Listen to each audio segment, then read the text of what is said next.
नमस्कार दर्शकों, जय श्री कृष्ण।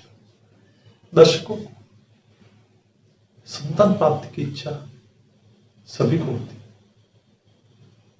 और संतान प्राप्ति के लिए माता पिता, पति पत्नी, देव स्थानों पर, ज्योतिषों के पास, सभी के पास भटकते हैं कि किसी भी प्रकार हमारी वंश वृद्धि हो, परिवार का नाम लेने वाला आगे बढ़े, संतान प्राप्त हो। इस सुख से हर स्त्री परिपूर्ण होना चाहती है। उसकी इच्छा होती है कि एक बार मेरे जीवन में ममत्व आ जाए। कुंडली के अंदर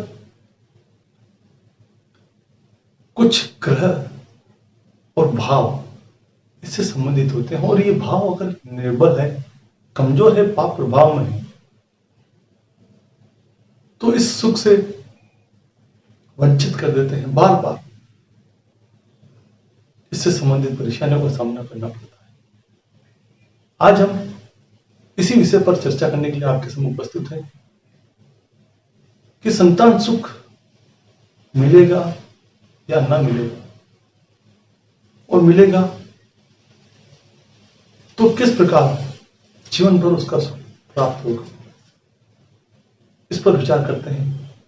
दर्शकों, वीडियो पसंद आए तो लाइक करना ना भूलिएगा और सब्सक्राइब नहीं किया है चैनल को तो सब्सक्राइब जरूर कीजिएगा। कुंडली के अंदर लग्न महत्वपूर्ण होता है। पिछले कई वीडियो में हम इस मामले में चर्चा कर चुके हैं। लग्न अगर बली है तो कुंडली में सभी भावों का सुख प्राप्त होता है। इसके बाद चतुर्थ भाव मन का होता है। वो किस प्रकार के संतान की कामना करता है या उसको इस सुख की चाह है या न है, मन में उसके किस प्रकार के विचार है, उसी के अनुसार संतान उत्पत्ति होती है। तो चतुर्थ भाव का अध्ययन लग्न के साथ अवश्य सर्वप्रथम कर लेना चाहिए, क्योंकि मन में जब किसी भी सुख के लिए विचार हैं तभी वो सुख की प्राप्ति होती है। विचारों में बहुत शक्ति होती है दर्शकों। अब आप आते हैं अपने मूल बिंदु पर, पंचम भाव।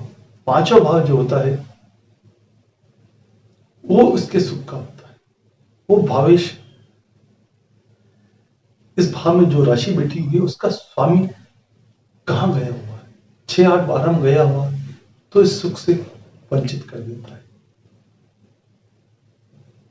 और फिर अगर पंचम भाव में मंगल, राहु, सूर्य, शनि इस प्रकार के ग्रह हैं तो ये विच्छेदात्मक ग्रह माने जाते हैं। अलग करने का स्वभाव इन ग्रहों का होता है। राहु, केतु, मंगल, शनि और सूर्य विशेष रूप से इसमें सम्मिलित किया गया, क्योंकि ये अग्नि तत्व लिए हुए ग्रह है और ये इसका जो स्वभाव है कई बार ये सुख से वंचित कर देता है। सप्तम भाव में बैठ जाता है, तलाक के योग दिलवा देता है, हृदय युग तो दिलवा देता है, सड़ी बार बार टूट जाना सप्तम भाव में सूर्य का परिणाम है। उसी प्रकार पंचम भाव में सूर्य संतान उत्पत्ति में बाधा उत्पन्न करता है। एबॉर्शन की नौबत बार बार आती है कुंडली। माता पिता प्रयास करते हैं लेकिन इस सुख से वो वंचित हो जाते हैं, गर्भ धारण नहीं कर पाता और होता है तो मध्यकाल में ही, उत्पत्ति से पहले ही एबॉर्शन हो जाता है, गर्भपतन हो जाता है। ये सूर्य का प्रभाव है, मंगल का प्रभाव, राहु का प्रभाव है, गर्भ का नाश कर देता है।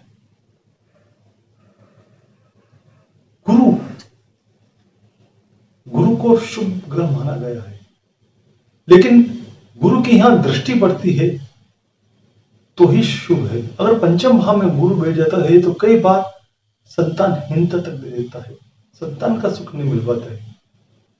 कई उपाय करने पर भी, हालांकि शुभ ग्रह माना गया, लेकिन एक दोष गुरु में यही है कि जिस स्थान पर बैठता है उस भाव की हानि कर देता है। तो पंचम भाव में गुरु का बैठना संतान सुख से वंचित कर देता है, संतान सुख प्राप्त नहीं हो पाती है। यही अगर शनि पापी ग्रह है, विच्छेदात्मक ग्रह है, लेकिन उसका ये स्वभाव है कि वो जहां बैठता है उस भाव के सुख में वृद्धि कर देता है। और जैसे अष्टम भाव में बैठा था, आयु में वृद्धि कर दी उसने, उसी प्रकार पंचम भाव में बैठा, भले शुभ स्थान है, लेकिन शनि का वहां बैठना बहुपुत्र योग दे देता है। और यही शनि की अगर दृष्टि एकादश भाव में बैठा हुआ शनि है तो उसकी दृष्टि बढ़ गई। अष्टम भाव में शनि बैठा हुआ है तो पंचम भाव पर दृष्टि होगी, दशम दृष्टि से। तृतीय भाव में बैठा हुआ है तो तीसरी दृष्टि से पंचम भाव को देख लेता है। इसी परिस्थिति में वो संतान सुख से वंचित कर देता है। संतान सुख में परेशानियां बार बार उसके जीवन में आती है, और संतान प्राप्त भी हो जाए तो उसका सुख पूर्ण रूप में उसे भोग नहीं मिल पाता। संतान को लेकर बार बार उसे परेशानियों का सामना करना पड़ता है, उसके कारण वो चिंतित, मानसिक रूप से पीड़ित रहता है। यही शुभ ग्रह चंद्र, शुक्र, बुध ऐसे ग्रह यहां बैठ जाते हैं तो ये संतान दे देते हैं। हालांकि चंद्र और शुक्र स्त्री तत्व लिए हुए ग्रह है, बुध भी नपुंसक ग्रह है लेकिन स्त्री नपुंसक ग्रह है। इसी परिस्थिति में बहुकन्या योग बन जाता है। पंचम भाव पर या पंचमेश के साथ चंद्र, शुक्र और बुध की युति है, या पंचम भाव में चंद्र, शुक्र, बुध बैठे हुए हैं, तो ऐसे लोगों को कहा गया है कई बार पुत्र सुख से वंचित हो जाता है। लेकिन बहुकन्या योग इसे जातक जातिकाओं के जीवन में देखने को मिलता है।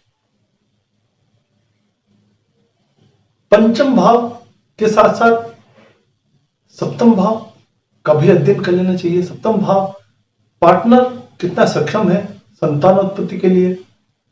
अगर पार्टनर के सप्तम भाव में राहु, मंगल, शनि जैसे ग्रह हैं तो भी वो संतान उत्पत्ति में बाधा उत्पन्न करते हैं। फिर हम इनके कारक ग्रहों के ऊपर भी चर्चा कर लेते हैं। तो दर्शकों, लग्न और लग्नेश की बात तो हम पहले भी कर चुके हैं। इसके साथ में पुरुष के गुरु, शुक्र और सूर्य का अध्ययन भी कर लेना चाहिए। सूर्य पुत्र का कारक माना गया है। गुरु भावेश है, कारकेश है, पंचम भाव का कारक माना जाता है, संतान का कारक माना जाता है। अगर पुरुष की कुंडली में गुरु केंद्रीय है, बली है, सूर्य के साथ अस्त ना हो, या फिर सूर्य भी अच्छी कंडीशन में नीच का नहीं है, केंद्र में बैठा हुआ है, त्रिकोण में बैठा हुआ है, लेकिन पंचम भाव में बैठना, यहाँ पर हम स्पष्ट करता चलो, पंचम भाव में सूर्य का बैठना कई बार संतानोत्पत्ति में बाधा उत्पन्न करता है। और शुक्र जो पुरुष के लिए विशेष रूप से कारक माना जाता है। संतानोत्पत्ति अगर शुक्र कुंडली में कमजोर है, 6, 8, 12 में है, 12 में अच्छा बनता है माना जाता है, लेकिन छठे भाव में है, अष्टम भाव में है, या फिर सूर्य के साथ अस्त है, पापर भाव में है, शनि के साथ बैठा हुआ है शुक्र, क्योंकि शनि नपुंसक ग्रह माना गया है। शनि के साथ शुक्र का बैठना कई बार संतान उत्पत्ति में बाधा उत्पन्न करता है। शुक्र बुध की युति भी अवरोध उत्पन्न करती है, उस ऊर्जा में कमी ले आती है।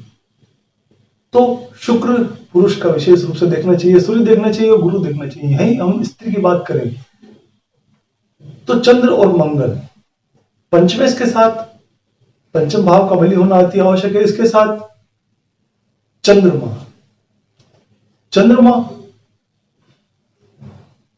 उस ऊर्जा का कारक है, जल तत्व का कारक माना जाता है, खून का कारक माना जाता है, जिसमें संतान सिंचित होती है।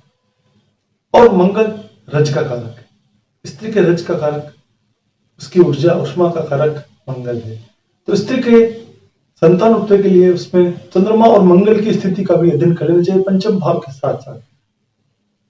पंचम भाव पंचमेश, चंद्र बुध, चंद्र मंगल और लग्न सप्तम भाव, इसका अध्ययन करने के बाद ही स्त्री के कुंडली का प्रेडिक्शन फलित करना चाहिए। और पुरुष के लिए लग्न, पंचम, सप्तम और गुरु, सूर्य और शुक्र, इसका अध्ययन करने के बाद ही हमें निर्णय पे पहुंचना चाहिए कि संतान उत्पत्ति होगी या ना होगी, और होगी तो किस प्रकार होगी, ये हम इससे जान पाते हैं।